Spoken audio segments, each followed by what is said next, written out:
Hey everybody. Hi, Have you? Good what's to up? see you all. We've talked for hours about this webinar. Are you being facetious or are you being for reals right now? Being very facetious right now. It's funny. I You love it. guys are trained pros. We are trained pros. Hi, everybody. As we're letting you guys into the Zoom room, it looks like people are popping in.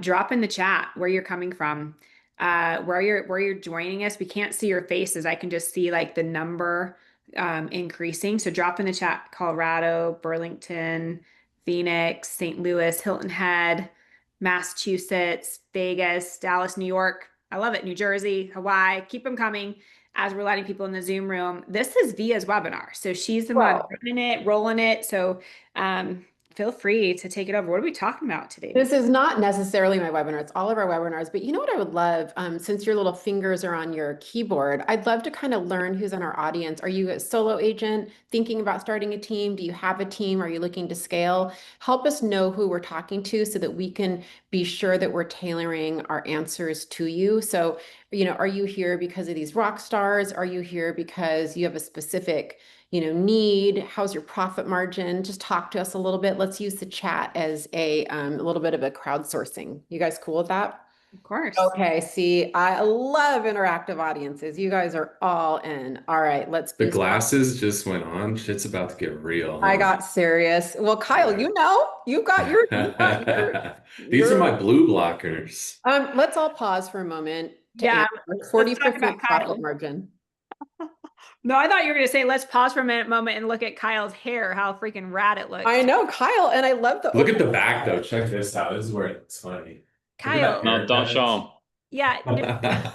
here's the deal though, Kyle. So if you guys follow Kyle on Instagram or Facebook, he's talking about he's got a hair transplant. You look great. Like Yeah. it looks Thank you. great. Like I thought it would be like a little more aggressive, but you look so good. Yeah, a lot of people scared the hell out of me and were like, dude, you're gonna have to take like multiple days off of work. Like, I look like I got hit by a truck the next day. I was like, literally the morning after, Dan and I were in like a 6 hour meeting together, and I was like perfectly fine. Like it's weird. I've had like no pain meds. It's been great.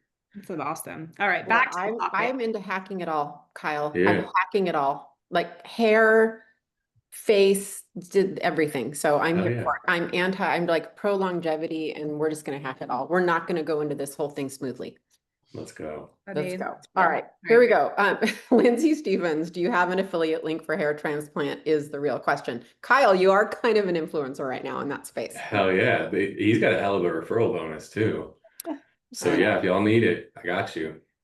Hey, before we get started, can I have everybody just acknowledge and thank Frank Klesitz, who's here. We're gonna go into our content, but Frank is such an amazing friend and consultant and advisor, and he runs Viral Marketing, which is really great marketing for your solo agent practice or for your team. So I just wanted to acknowledge Frank and Thanks, introduce Vija. you to him, and Frank, let him know how they can get a hold of you, and we'll be sure to make sure they have that. I'll drop a link in the chat. We're You're going the to talk best. about the five biggest mistakes that you see teams make. Today is the title of the webinar. And we're going to go through and share your insights. And Dan and Kyle, Spring, anytime you can jump in and share some insights of how you had those mistakes in your teams and how you fixed them. That'd be great. Yeah, let's start with talking. I feel like sometimes I make the mistake that everybody knows who these three are, and I feel like you all do, but I want to just edify them and make sure that we understand the greatness that is with us, right? So Spring Benson, unbelievable, went from a solo agent to what are you bringing in revenue this year? 12 million? What are you going to do this year, Spring? That's a great question. We'll sell about 800 transactions. We'll do about 400 million. Yeah, so about that 12 million, right, range. Yeah, right around 12 million. Sorry that I was so inaccurate there. Okay, good. Not that I know your business. Dan Beer, who I've known for a lot. Dan, I've known you since longer than Spring. I've known you for a long time. I always credit Dan as kind of the person that started me on the path to falling in love with financials. Like he was kind of the one that helped me workshop my P&L and understand what to look at and how to use a P&L. I knew how to read one before Dan, but I think Dan taught me how to use one. And so, Dan, you've got the Beer Home team in San Diego. I think one of the cool things that you've developed is, you were one of the first people I knew that truly trained a sales leader to take over a lot of the, sales management. You were really the first one I saw that did it successfully. And I know you've done different iterations with pods and different leaders that I think is really super interesting. You also taught me how to measure ROI on things at a level that I haven't seen a lot. Kyle Whissel, you are #1 more often than not on the EXP leaderboards. You run a killer team that I can't wait to get to know more about. I think of you, I saw you speak at a Boomtown conference maybe in 2012 and was super impressed then, and have just kind of in the background watched you grow. And now it's really fun to be partners with you in this. So I can't wait. My understanding is you have a really high net. Is that true, Kyle? Yeah, I mean, this year goals to net from the team, and we'll get into sharing. That's the team number. My team net profit number is 2.6 this year. And we'll get to a clear thing that I want to make sure we hit on today is my team is one thing, my production is another thing. And it's a big mistake I see a lot of people make running teams. So I want to make sure we hit that today. Hey, Kyle, let's start there. Explain Cool. what you mean. I'm very curious. Yeah, so one of the biggest mistakes people make when either thinking about running a team or when they're running a team and they want to get out of production in that team is they look at their team and their production as a single business. What happens is a lot of people's teams on their own are not profitable. The only reason they think they're profitable is because they're selling like 100 homes, and the money that's coming in from the sale of those homes, when you combine the money from that plus the team, it's profitable when you combine the two. But if you have each of those businesses as standalone businesses, the only one that's making money is the agent business, not the So team. what you're differentiating, let's just make sure I'm translating this. You're talking about the team leader's personal production versus a production of the team. Oh my gosh, we are literally speaking the same language. Yeah, I mean, it's pretty wild. So the thing that you have to think about, if you have a desire to get out of production, which most of the time the only reason you're running a team is because that is something that's on your dream board, is to not be sitting in cars and kitchen tables all the time, is that you want to get out of production. Well, what you've got to think about is if you're running everything on a single P&L and there's no differentiation from deals that you close, right? You're taking 100% of the GCI from your deals and putting it into the company, but then an agent closes a deal and you're putting 50% of the GCI into the company. Like, that's a problem, because what's going to happen at some point when you're running your team and you make that decision to get out of production, you're going to replace yourself with an agent. And when you replace yourself with an agent, that agent is going to be on a split. And so what you need to do is whenever you close a deal, which I still do a few deals a year, I like to keep the sword sharp and see, what it's like to be out there in the field. What are the conversations that are happening? How does it feel? What are the objections? All of that stuff. So anytime I do a deal, I pay myself, Kyle Whissel, the same split that an agent would get on that deal. And then whatever the company split is goes to the company. So if a personal client of mine comes in and I hand it to one of my agents, that agent is going to be paid 20% if that was a seller, 30% if that was a buyer. So if I choose to take that deal, I'm on that same split because the company is handing that deal to Kyle. Kyle is then on a 20/80 or a 30/70 split. So when that deal closes, 20 or 30% gets paid to Kyle and 70 or 80% gets paid to Whissel Realty Group. And that way we can figure out, does this team actually make money on its own? But what most people are doing is they close that deal, 100% is going to the team. There's no differentiation between the two. So then they get out of production, they replace themselves with an agent, and all of a sudden they're making no money and they don't know why. It's because the company or the team never made any money. It's their production was disguising it. So it's so important that you put yourself on a split, and that goes to a separate account. Like it's massively important if you have a desire to get out of production at some point. Anybody here who has been on any of my stuff, I know what you're thinking, because how often do I say this to you guys? Every single time I'm talking about the first step when you decide you want to grow a team and you're a solo agent. If you have a small team, you have to pay yourself the same splits as you're paying your agent, or it's not a business. So I literally Could not agree more. It's a fundamental foundational step.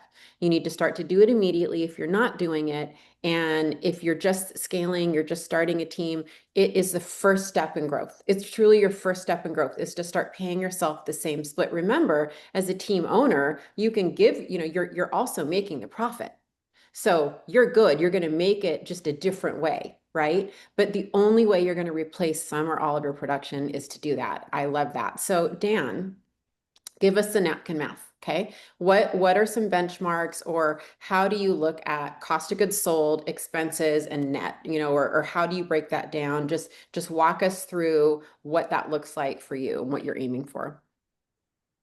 Yeah, so this is like really the simplest part of the conversation, but also the reason that like most teams really don't have the opportunity to make a profit. Like you can't actually make one. And it's messed up from the very, very, very start. So in the simplest of terms, there's like the most important number that you have to control. Well, there's a number you have to think about, and then a number you have to control. And the one you have to control is some people call it cost of goods sold, or some people call it, right, just, what are you paying your agents? Or if you look at it from your side, what's the company retained dollars? So if $1,000 commission is produced, how many dollars are there going to be remaining after paying agents to actually operate the business and produce a profit? And so we look at a lot of them, and they're right out of the gate based on the way the split structures are built. They're right out of the gate. It's not uncommon at all that you're going to see people left with about 30 cents on the dollar, right? So 30% of the gross commission left over to actually operate the business. If you heard what Kyle was talking about, I think what he talked about is one of the reasons that very, very smart people make such an obvious mistake. And it's because they didn't consider the fact that like them producing wasn't actually margin to the company. That was a dude named Subsidizing the Kyle, company. right? Or in my case, that's a dude named Dan that sold a house, but that has nothing to do with the company. And so if you think about that, and then you think about what you want on the bottom line, then decide what's the net profit that you actually want to see out of the gross, right? Are you building a model for 10% net profit, for 15% net profit, for 20% net profit? I mean, some people will tell you they're building one for 40% net profit. In today's world, I would be pretty sure I'm going to find a lot of commission produced by that team leader for those sorts of numbers. So I'm going to talk about the range that maybe I think you could build a model for. Let's just use 20% as an example. If you're aiming for a 20% net profit and you're paying, let's just say anytime that you're over 50% on what you're paying out to agents, then let's just use that model. You want 20%, you're paying out 50. Well, that means you're left with 30% to operate the business. This also means, of course, it means rent and marketing and employees, staff, but staff, this is the big piece, is that model, look at this competitively. The one I just drew out versus the neighbor. So that person, the one I just drew out has 30% available to operate. That means the higher talent also. That means what's the quality of your sales manager, of your operations person, of your transaction manager? What's the quality of these people? Then the person you're competing against, because of the way they built their split structures, they let 60% go to the agents and wants the same 20. Yeah. So now something's going to have to give. And it's really simple. It's like, it's not very complicated. Now there's only 20% left to actually operate the business. So something has to give. You either have to hire less impressive people, have less marketing, have less tools, have less technology, have less of something if you're going to want to insist on retaining the 20% net, which kind of is a paradox because you have worse people, but you somehow are going to make the same. So it may not work out. Or you're going to say, shoot, I actually need those things. So now what's going to give is the net, right? What's going to give is the bottom line. That bottom line, instead of being 20, is now 10. Now that's in that example. Imagine the people that we bump into on a regular basis where they built their split structure in a way where they're operating with 30% because they're paying out 70 on a blended basis. Now, good luck creating a profit. Like if you want to have as equally a competitive a platform as someone that I just described, like operating on 30, you have to operate on a 0% profit. Yeah. And I So don't know how much of that was like totally clear or not. So like bring me here's back. what I know. But Here's what I know, Dan. The number one, I don't even have to ask you because we all know the number one problem every team in America, no, 90%, 95% of teams in America have is what? Is is cost of goods sold, is their cost of sale. And 100%. almost everybody has a cost of sale problem. And until we get that under control, even if you bright line it at 50%, I mean, until you get that under control, the profitability, that's the basis of all profitability on real estate teams. 100%. It's going to determine that on its own. If we just look at that, will determine, like, I don't need to see the rest of your P&L. I'm going to know that you're either having to really sacrifice on talent, systems, marketing, or on net income. Yeah, for sure. For sure. So Spring, here's what I get a lot. A lot of people ask me this. When you're starting a team and scaling a team, it's the same question. I get this so much. What kind of lead flow are you looking at to give each agent? And then I'd love to drill down on that a little bit. Is it specifically seller lead flow? Is it buyer lead flow? Can you kind of walk us through some math on that? Because I know that one of the things you've done really well on your team is you just have a really good variety of lead sources and you track them impeccably. Yeah. So I don't have the sexiest answer for this because I don't have like, oh, I give every agent 30 leads or whatever, because it's not how I operate. So the way that we do it is there's one thing to be on the team and there's one thing to be on lead flow. And so just because you're on my team doesn't mean you're on my lead flow. And the reason I say that is some people don't want to follow up the way of my standards of receiving those leads. So the way that we operate is we've had a VA for many years pull their database scorecard on Sunday at 3 o'clock. And if all their categories based off of our rules match, like for their database at an 80%, then we keep them on lead flow. We send out an email Monday and say, congratulations, your database is amazing. You continue to be on deal day and lead flow through Friday. If they're not, then we say, congratulations, looks like you have a lot of quality leads. Let's get caught up and we'll add you back on. And so that's how we've done it and then we keep them off until Friday. Friday we'll recheck it so that we can get people back on the weekend.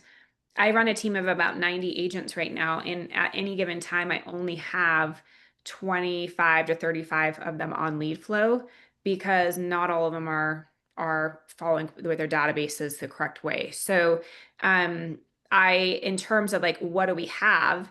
I mean, we have every account at this point. So we actually probably have too many leads, to be very candid with you.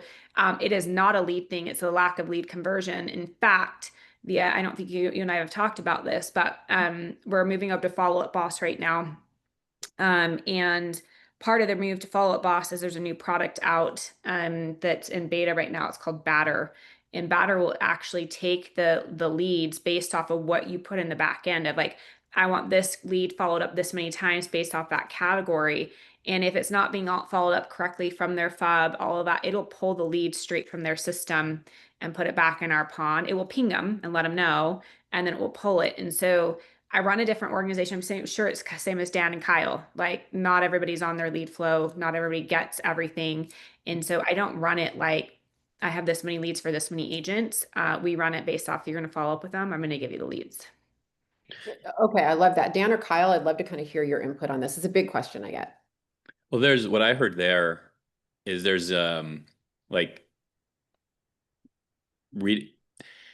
under the surface there's the implied fact that there's far other reasons to get to Spring's team. Yes. Which wasn't just the leads, right? Like there's only a percentage of them that are on the leads. And this is one of those things that's said from stage. People say, hey, if they, it's more than leads, it's more than leads, but like that only a fraction of people actually listen to and take really seriously, because that actually hits the P&L. And what I mean is, if either consciously, subconsciously, whatever, if you really don't believe there's anything there other than the leads, then that's going to drive that's going to drive the original conversation, was how are you creating your splits, which is how are you creating It's going to affect your cost of goods sold in that, like, there's people on Spring's team that are paying for the platform of being there, for the environment of being there, for the mentorship, for the ease of how they make a transaction flow easier, of the things they don't have to do when they list a home that a regular agent has to do. There's so many things. And so if you aren't conscious of that, you're going to build a split structure for leads. And then that's going to be hard to do anything that we've said so far. Well, and I think I want to just say that. Thank you, Dan. I've been on so many calls with you lately, and I'm like, he is freaking articulate. I just need a Dan like right next to me to articulate what I want to say.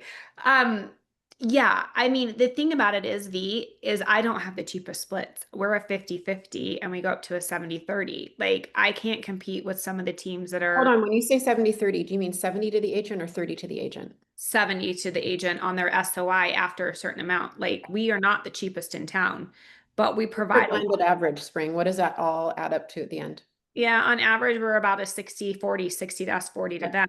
So the reality of it is, though, is that we aren't the cheapest opportunity in town. Like, you can go find a team that charges less, but we offer probably the most, like between our trainings, our offices, our support, our coaching, our leads. Like, I mean, it is a lot. And the conversation I actually even had with my team yesterday, because we're in a shifting market right now, I said, you are here because the way we view ourselves as a coaching and training organization. So you need to plug in to our coaching and training that we're providing you to take advantage of this shifting market.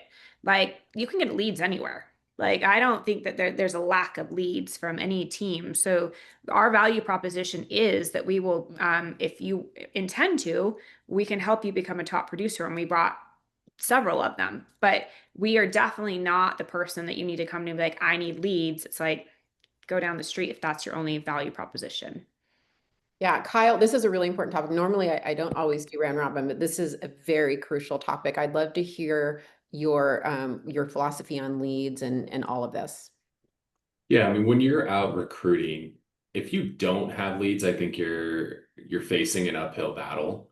So I think it is an important part of the value proposition, but it can't be the only part of the value proposition. And there's a ton of agents who joined our team by and large because of the lead flow, which, a lot of agents, when they're new, having some lead flow helps get them off the ground. But I have tons of agents who don't take any lead flow from us, and they're still on the team because the team provides a ton of value. So while the leads can help bring quality agents in, over time, those agents, if it's done right and you teach them how to nurture those relationships over time, their business goes from, in the beginning, it's like all our leads and very little of their leads. But over time, it should invert to where they need very little of your leads and it's almost all their leads. And most of those are referrals from those people that they've helped. And then over time, those people coming back around as repeat clients from them. So I think leads need to be a part of the value proposition, but not the only part of the value Okay, proposition. Kyle, I want to stay on that a minute because that's really important. How do you handle that with cost of sale? As your agents get more senior and they're relying less on team leads, do you have a higher cost of sale for them? Or Yeah, what is that? absolutely. Yeah. So on self-generated business, over time, when an agent is brand new, they F it up every which way, right? And they need way more hand-holding and way more support. We're putting out way more fires for them. So as a result, we should get paid more. Over time, they handle all that stuff themselves, right? They don't need nearly the amount of support. There's far less fires. There's far less hand-holding needed. They should make more money. So we do allow them based on their production for that self-generated split or the business that they procure themselves. We do allow that split to increase over time. So Dan, about how many agents do you have? Or I mean, Kyle, how many agents do you have? 120. Okay, 120 agents, right? So what do you know your blended average cost of sale off the top of your head? Are you comfortable sharing that? Yeah, we have some old grandfathered plans from when I was a broker like 8 years ago. So if you exclude the grandfathered plans, we're keeping about 40%. Oh, you're keeping We're 40. So your keeping cost sales 40, are yeah. 60. Okay. Yep. And then do you okay, I'm going to leave it at that. Dan, what about you? What's your general cost of sale, blended average, or if you want to share some specific splits, you can. How many agents do you have as well to just give everybody a scope? We have 40-ish, but we're right about 40. Okay. And then what's your typical blended average split? We're retaining on any given month right at about 50. It could go Okay. down to 48, goes up to 52. Okay. We'll get a scare at 45 in a month. So because we're tracking this number via, this is how important it is. So we have what I know Kyle's familiar with. You guys might be, I'm not sure, but we keep it what an EOS scorecard. And on the scorecard is basically, for those that don't know, imagine just key things that are super, super, super important to the business. Like if you just had to look at this scorecard, you'd kind of know the health of the business. Let's call it 8 things you're measuring. And then right next to each one, there's the goal. And then each column is a week. And every week you put in the new number for whatever it was that's being measured. So what happens is that over the course of weeks, you're then seeing a trend line start, and you start to see when, anything's getting funky or it's on a good trajectory, it's getting poor. And so you could catch them and then bring them into a meeting and actually discuss them, solve them. So one of those numbers for us is this number. It's what was our company retained dollar on closed deals for the previous week. Right. And actually, no, sorry. We do for a rolling 30 days back, but it updates weekly. Yeah. Right. So every week there's a new week in that rolling 30 days. So we're always watching that number.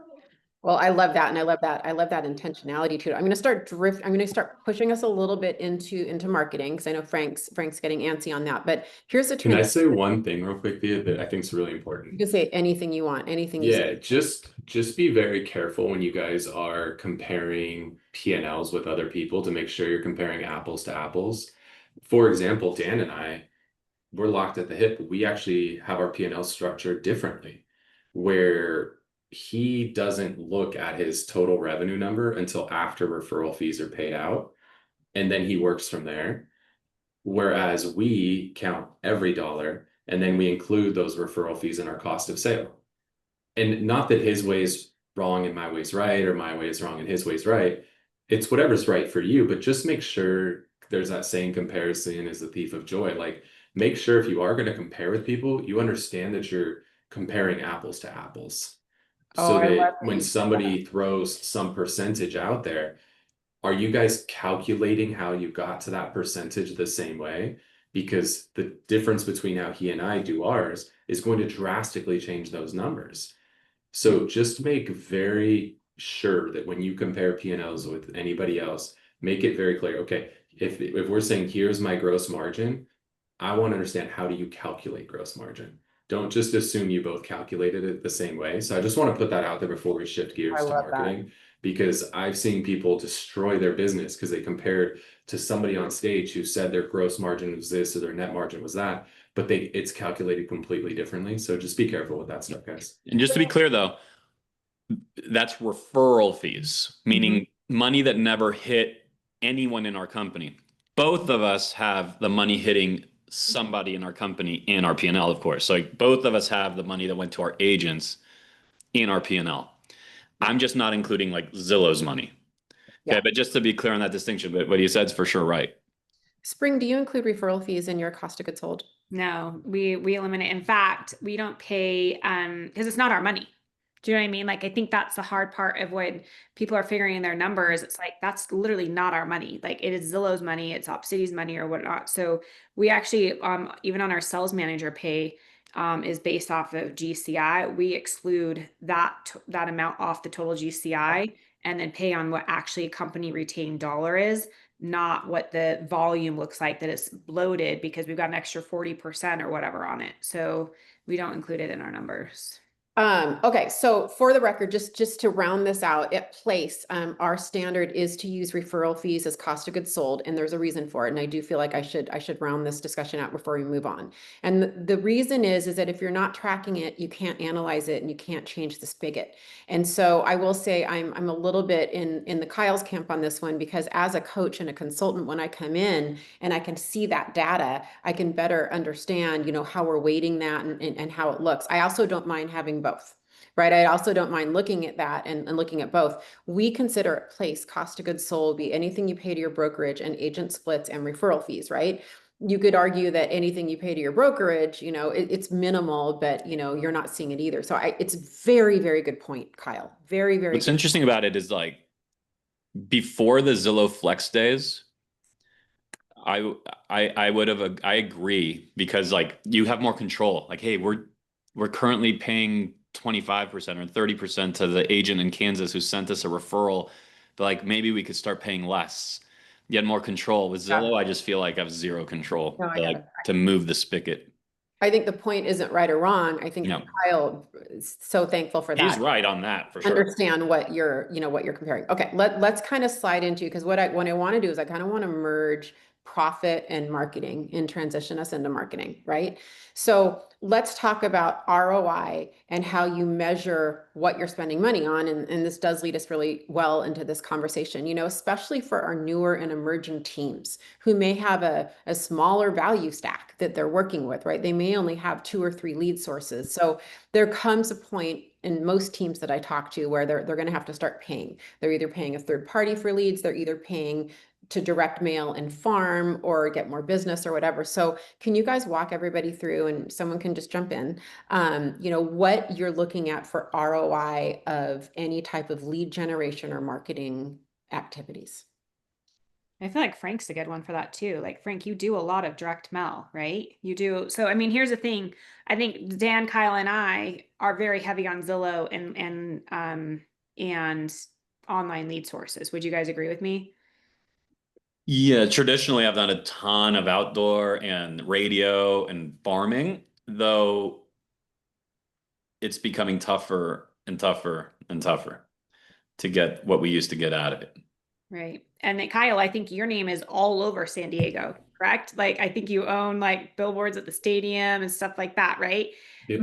My impression from an outsider is a lot of that is just even branding and name recognition. Like it's hard to know where you're going to get How do the you ROI measure from that it. then? But Kyle, like give us perspective on that. Yeah, so that's a really hard one. I think brand is one of those things that is very, very, very, very, very, very, very, very, very undervalued in our industry, and people don't understand it. So it's very hard to gauge like what's your ROI on a billboard or a bus bench or sponsoring a team like we do. Like it's so hard to look at those things.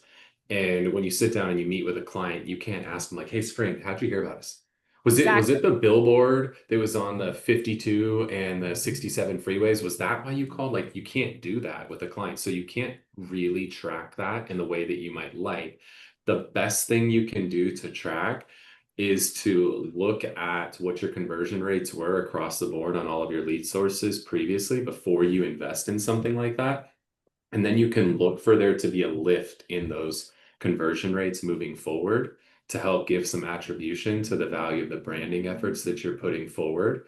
So if you were mailing out postcards and your conversion rate on those was 1% historically for the preceding 12 months, and now let's say you go super hard on a billboard campaign, and then the subsequent 12 months, your conversion rate is 1.5%, you could logically attribute that 0.5% increase in conversion rate of those postcards to the brand campaign that you're running. So that would be the best thing, is to look at the effective conversion rate on all of your different lead sources from the point preceding your brand campaign to subsequent to your brand campaign.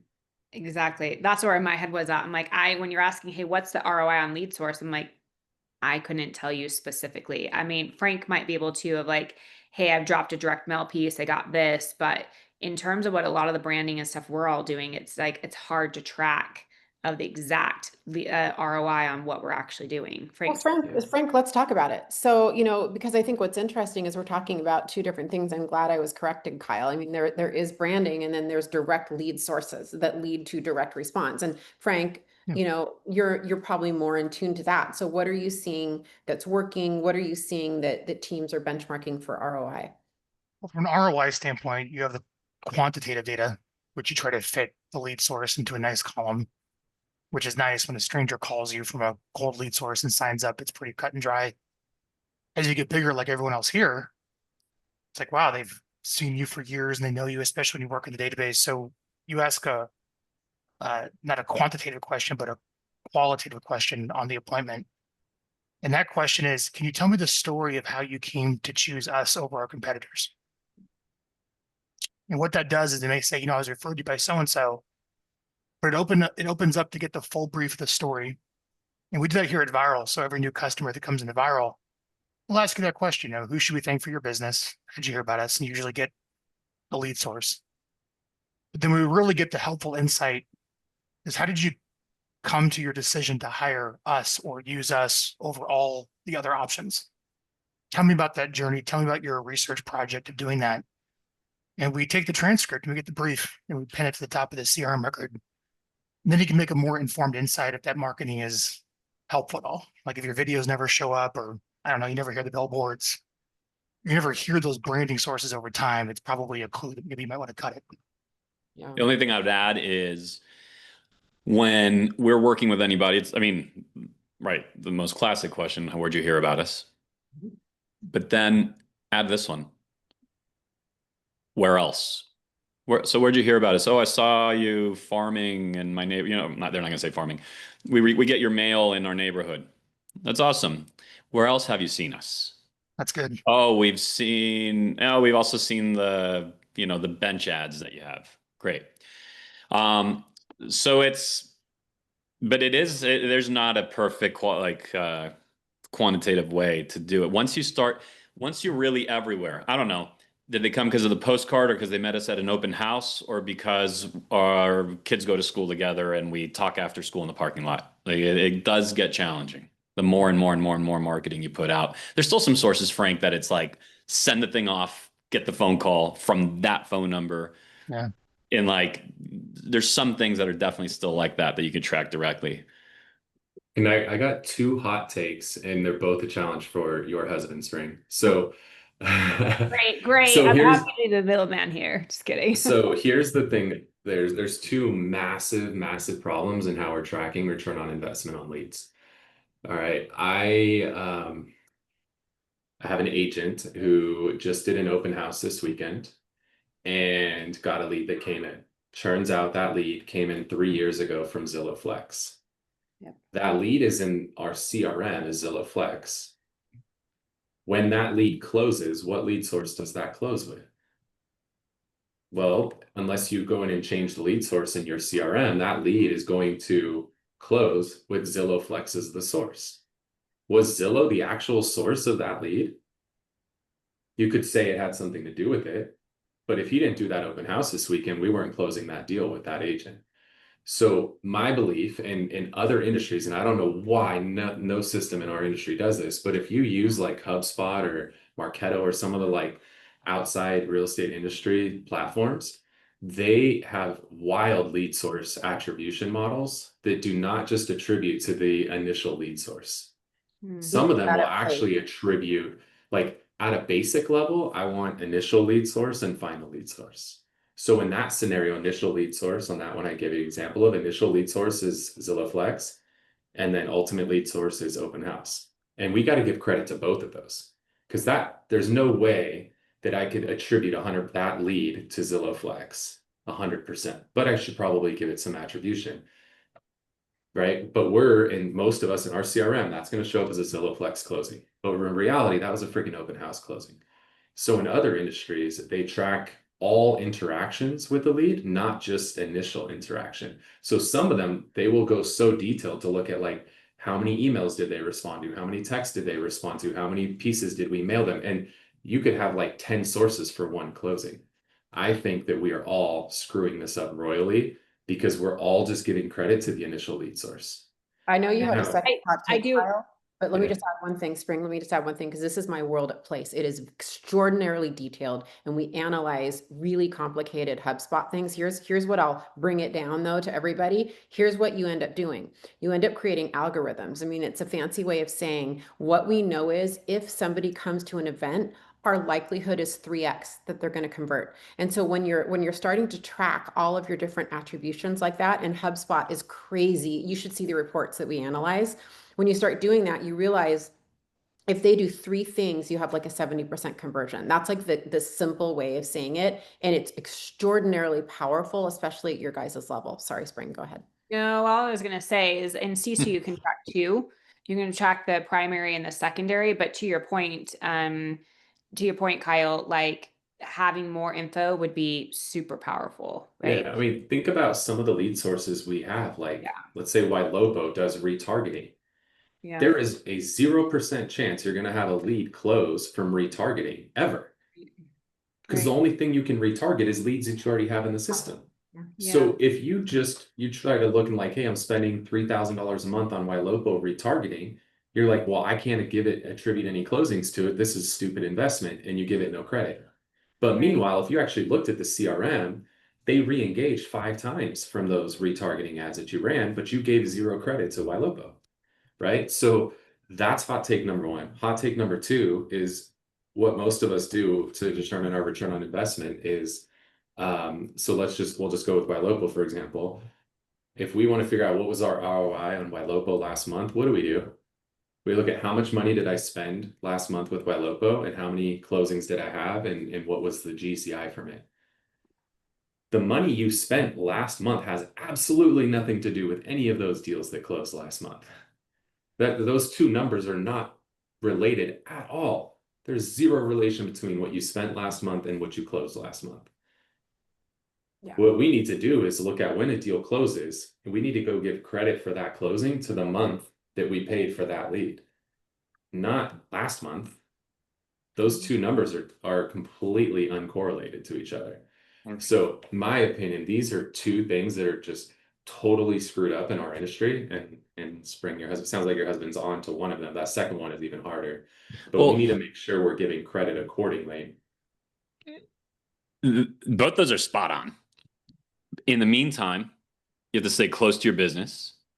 You have to understand where the conversations are. You have to be talking to your agents. You have to be plugged into it so that you're like hearing the conversation, right? And having an intuition or an intuitive understanding of where conversion's coming from.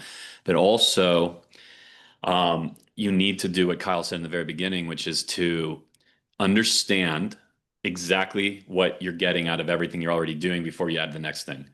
Okay, so you have to know, here's how much Sphere business we get. Here's how much PPC business we get. We need to know all that so that when you add the next thing, it's you start watching how anything else starts to move. And the analogy I would quickly just give to that, hopefully it works out because it's the first time I've ever thought of it, but like I've done certain things in the longevity space, right? Like taking NMNs and certain vitamins and certain, I don't know, CoQ10 this and fish oils and I don't know what. But I made a huge mistake. I didn't go get my blood work done before I started that. And so, like, what good NMNs, for example, it's supposed to reduce your biological age. Well, what good was it for me to take them if I didn't know my biological age? So I needed to go get an understanding of exactly where every measurement was, all of our business, all of our leads. Then I could start taking the supplements and then understand how my levels are changing.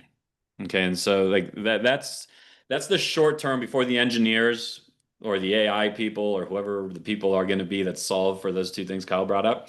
Those are the two things I would do. I love that. And that's the big thing for if this is overwhelming to any of you, I don't want to lower the level ever, whenever we're in these conversations, because what I want you guys all to hear isn't, oh crap, I'm not there. What I want you to hear is an absolute dedication to their businesses and to every aspect of their businesses. I want you to hear this high level conversation because you can relate this back down to whatever you're at. And some of you are bigger that are watching this, right? And so stay with us. It's really important to model the behavior of these amazing team operators. These are very talented business operators, and I'm just not going to dumb it down. I'm not going to do it. So we're going to keep the elevation high of this conversation, and I want you to get out of it what you get out of it. Okay, Frank, I'm so excited about these series of questions because I'm dying to know the answers. I really am. Like, I know what I see with all the teams that I, consult and coach and everything. So here's the first question I have for each of you.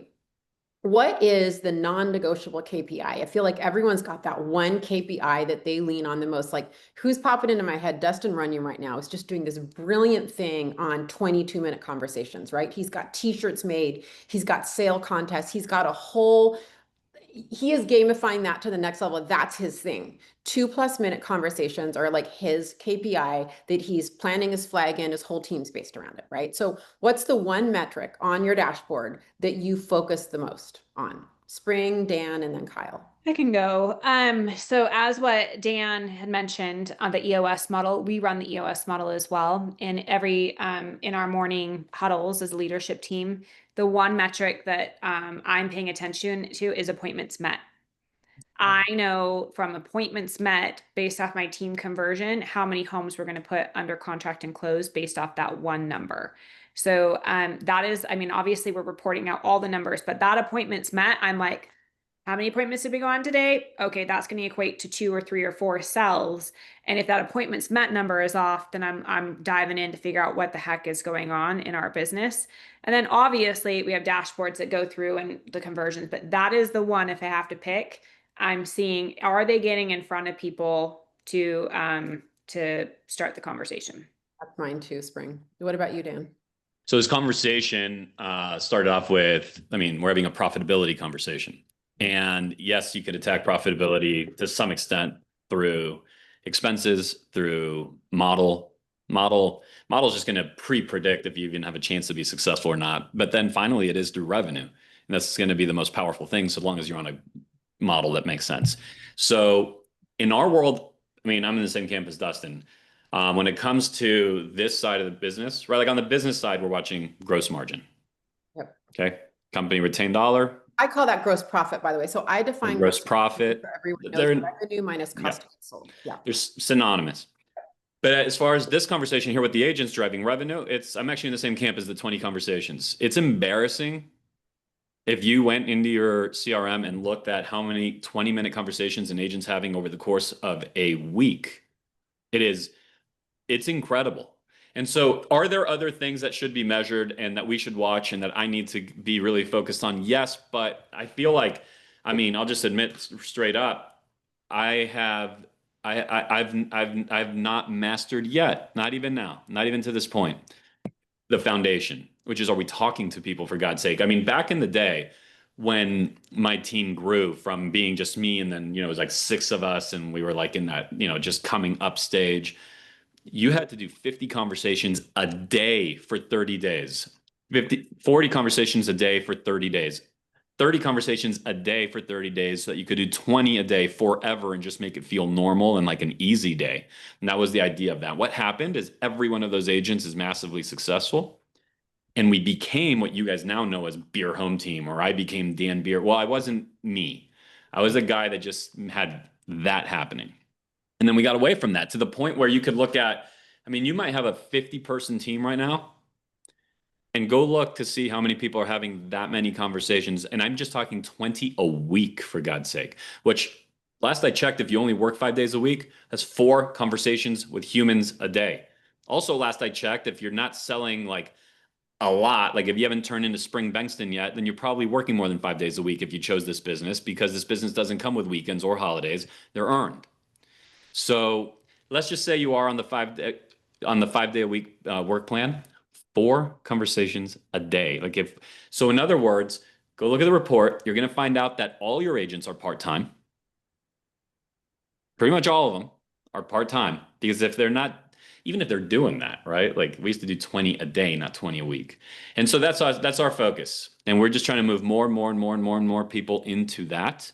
Our sales manager, Brian Danny, has been just a gift ever since he's moved into that. So but that's the focus. And I could predict that will continue to be the focus until it becomes a true habit of the business, like a real muscle that's formed where we don't even have to think about it again. And then we'll move on to something else. And I could predict that's going to take 6 to 12 months. Yeah. What about you, Kyle? Appointments. While I would love to track conversations, and I think that obviously the conversations drive the appointments, tracking conversations is much more difficult than you would ever hope. Because then how do you even define a conversation, right? Like every CRM is different, how it tracks conversations. You could set it like, is it a 60-second call or a 90-second call or 120 seconds? And then even if you set that, agents will game everything. Hell, I had an ISA one time. This was the craziest thing. just so he could log talk time. Maybe you're tracking talk time as your thing. This dude would go into leads and change them to girls' phone numbers, and then he would holler at girls while he was working, and then he'd go change the phone number back after he'd holler at them. Or he would go change the phone number to like Walmart, and he'd be calling Walmart and just talking to people at Walmart about like a return that he needed to do. Like people can game that stuff. They're not going to game the appointment stuff. So for us, conversations lead to appointments. So being that it's so hard to track conversations, but those flow into appointments, we focus more on the appointments. And if people will not game the appointment system, like they will game the conversation, talk time, dials, all that, they'll game all that stuff. It's so much harder to game the actual appointment side of it.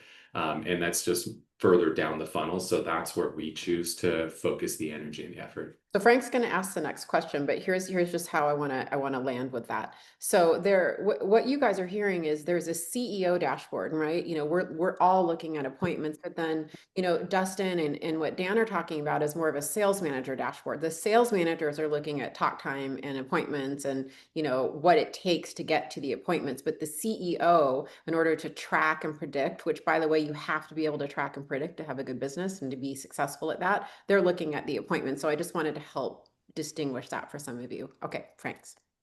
At your guys' level, where's your time spent? And specifically, I'm actually personally really interested in how much of your time is spent creatively on messaging or marketing. So that's my follow-up question. Where do you spend your time at your level now? Mine spent with my leadership team, with my marketing department, messaging and marketing. That's one of my passions, Frank, and in recruiting. It's spent mainly in those three areas. What about you, Spring? Yeah, right now I would say the same. Mine is with my leadership team is my primary, and then same with the marketing. I'm actually for the team, the recruiting is not where I'm at. I have people for that. I'm actually stepping more back into the training, believe it or not, because my leadership team has never been through a shift. So the leadership team that I have in place are amazing, but none of them have gone through a shifting market to where it's a little bit different. And so I'm stepping back in on some of the coaching and training pieces of that. Thanks, Spring. What about you, Kyle? Leadership. One thing I'll add, and it's mostly the same stuff as them. One I'll add is the relationship with my top agents. I fell in this trap at one point because I got so metric scorecard heavy that I would just get the report all the time, and then I would go straight to the bottom and then be like, why isn't Spring making her phone calls? Why isn't Dan doing this? Why isn't Vija doing this? Why is Frank doing that? That's a horrible place to be, especially for somebody at my level to be like focusing on that, because that drains me.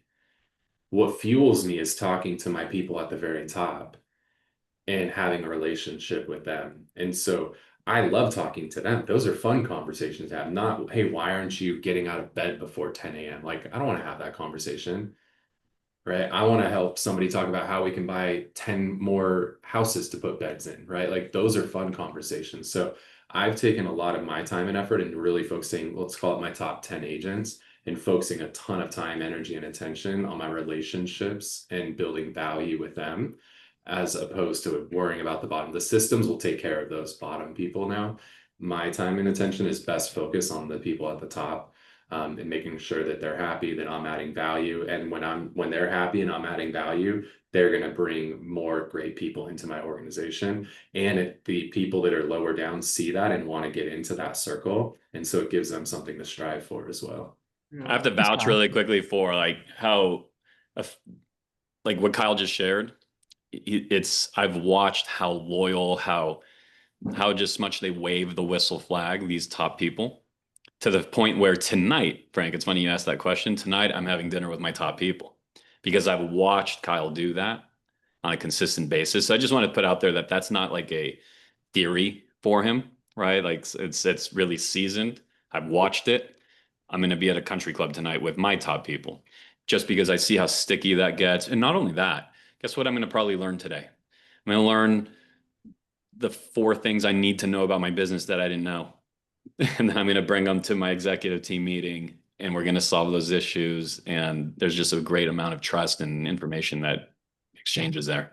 And everybody Spring does that tremendously well. She invites her people to her things. She is all over her top people in close relationship. And so is Ben Kinney, for what it's worth. Like that is, I'm so glad you mentioned it, Kyle, because I think sometimes we don't even think that you don't even realize you're doing it. It's just like, it's just happening, right? I think it happens, but I also think it's putting an emphasis, like once you said that, I'm like, oh yeah, I do meet with my top people. And I think the key to this as well is helping them grow their lives. So back to what Kyle or Dan, like how can we help you do this? Like I have one of my top agents, I'm helping her in the investment space. Like it doesn't have to just be that you're helping them grow their business. It could be helping them grow other pieces of their world too. I think I could do a better job on certain aspects. Like I just made a note, take them to dinner, like, and just an informal, like, I'm pretty sure Dan, like you're probably just informally like, hey, you guys want to grab dinner tonight? Like it's not some orchestrated event through your admin or whatever, I'm assuming, right? Well, no, the thing tonight is we've actually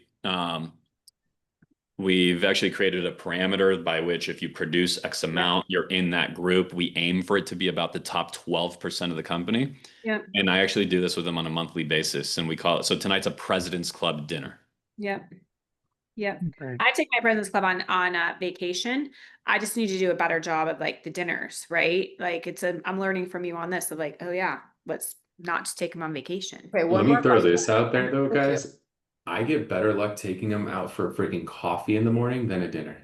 Oh, I get much higher attendance with a coffee, and then I don't even pay for them because they'll show up at staggered times and just walk up, grab a coffee. Like from a P&L perspective, to like tie back to where we started, like not only is it drastically cheaper, but I get a higher attendance when it's a coffee the morning of our weekly meeting. And we all just meet up and it's like, hey, from 9 to 10, we're meeting over at Sheldon's. And the attendance for that is higher than when I've done the same thing as a dinner. And it costs a fraction of the price. okay, this is what I want. One more lightning round question, because I am really curious about this answer. What is kind of the daily or weekly thing, routine or thing that keeps you the sharpest as a CEO, right? What is the one personal development thing, that habit and or ritual that you do that is necessary for your success? I'll go. So I think there's a big difference between being a rainmaker and a CEO. I mean, the rainmaker is you bring in revenue. The CEO is building something that works without you, right? And so being able to build something that can work without you means that you have to have time to work on the business, not in the business. So for me, I time block out. If you look at my calendar, it literally says spring with big time blocks of where I'm going to take the time to do things that I want to do to move the needle forward instead of getting wrapped up into these Zooms or attraction calls or whatever. So I would say outside of like working out and breath work and all those things, the biggest thing I have done to move the needle forward is I literally time block it out of thinking time. Okay. I love it. Dan and Kyle? A quick answer. I'll take it just in a different direction. Just, I need to be good with myself. I need to be good with my energy. I'm in silent meditation, unguided, no music, no nothing, just me. And I don't time it or anything. I tend to come out of it somewhere between 30 to 40 minutes later every single day. I love that. Kyle, what about you? Yeah, I just wake up at 5 every day. I do a 5-minute little motivational thing with Darren Hardy. And then I work out and then I spend time with my family and all that before I go to work. And that just sets all of my days up for success. And so I haven't been able to function because I've been traveling and I've been sick and then had surgery and all that recently. So like I'm out of routine and I see that effect drastically. So staying in routine and having that every morning is crucial to success for me. Yeah, I love that. We are at 1 and I want to honor everybody's time. You guys, that was amazing. We could have talked for hours. Like I loved our conversation and I loved the rabbit holes it went down because I think it gave everybody a good glimpse. Everybody, I think we're all pretty easy to find on social media. Thanks for being here and we'd love to talk to you later. If you want any follow-up, just direct message us. All right. Thanks, everyone. Thanks, everyone. Take care now.